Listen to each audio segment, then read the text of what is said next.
Olá, seja muito bem-vindo ao primeiro episódio da nossa série Entre o Caos e a Ordem, os Enigmas da Criação. Hoje vamos explorar Gênesis capítulo de número 1 ao verso 2, mas antes de mergulharmos no texto, é importante estabelecermos algumas premissas. Essa série não tem o objetivo de promover um proselitismo dogmático, mas sim nos apresentar uma proposta de leitura hermenêutica, exegética, que nos ajude a aprofundarmos no texto sagrado. Fazemos isso com temor e humildade, evocando as célebres palavras de Rupertus Meldenius.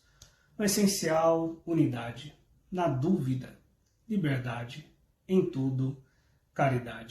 Agora vamos ao texto. Gênesis capítulo 1, verso 1, começa com o vocábulo hebraico Bereshit, geralmente traduzido como no princípio, na maioria das versões que temos, tanto de confissões católica quanto protestante. Contudo, ao examinar o texto hebraico nos originais, percebemos que o texto não afirma exatamente no princípio criou Deus os céus e a terra, mas sim, em princípio, criou Deus os céus e a terra. Essa diferença não é apenas acadêmica, ela altera a compreensão do texto. Traduzir Bereshit como em princípio retira o caráter absoluto de único ponto de partida que o artigo definido traz e abre espaço para outras interpretações. O vocábulo Bereshit é formado pela preposição be, que significa em no hebraico, unida ao substantivo reshit, que significa início. Portanto, dada a ausência do artigo definido no texto, a tradução mais literal deve ser em princípio, em começo. Isso é corroborado pelas traduções da Bíblia textual, também do Antigo Testamento interlinear grego-hebraico e da Septuaginta. Isso é importante porque essa nuance destacada por hebraístas como Gessênios sugere que Gênesis capítulo 1, verso 1 pode não se referir ao início absoluto, mas a um ponto inicial e relativo dentro de uma sequência maior. A partir dessa distinção, somos levados a refletir. Existiria um princípio anterior ao Gênesis capítulo 1, verso 1? Se considerarmos as Escrituras em sua totalidade, percebemos que há referências a estados imateriais e atemporais invisíveis, que precedem a criação descrita no Gênesis. Por exemplo, o Novo Testamento ilumina a doutrina do Creatio ex nihilo, a criação a partir do nada, destacando que o invisível precede o visível. Essa percepção abre possibilidades de que Gênesis capítulo 1, verso 1, descreva um princípio relativo dentro de uma sequência maior de eventos cósmicos.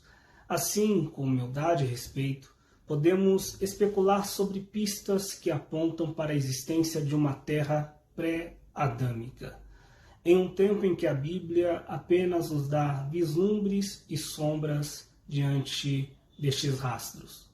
Quando o texto descreve a terra sem forma e vazia no verso 2, a expressão hebraica é tohu vavohu. Encontramos ali um cenário enigmático.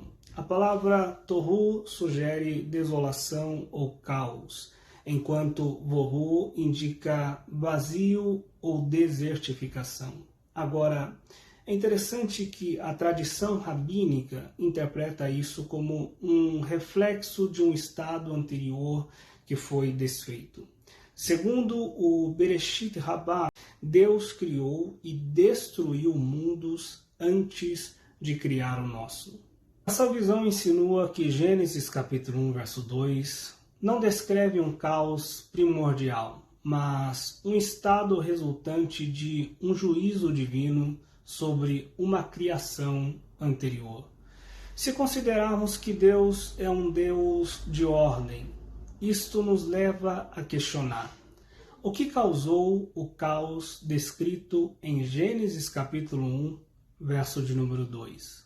Esse entendimento nos prepara para explorarmos textos como Jeremias capítulo 4 e Ezequiel 28, que parecem ecoar eventos anteriores à criação descrita em Gênesis capítulo 1. Por exemplo, o relato do profeta Ezequiel mencionando um querubim no Éden, levando-nos a questionar: seria esse Éden o mesmo jardim de Gênesis ou algo anterior? No próximo episódio, vamos desvendar essas conexões e mergulhar nas possibilidades de um juízo cósmico que antecedeu a criação humana.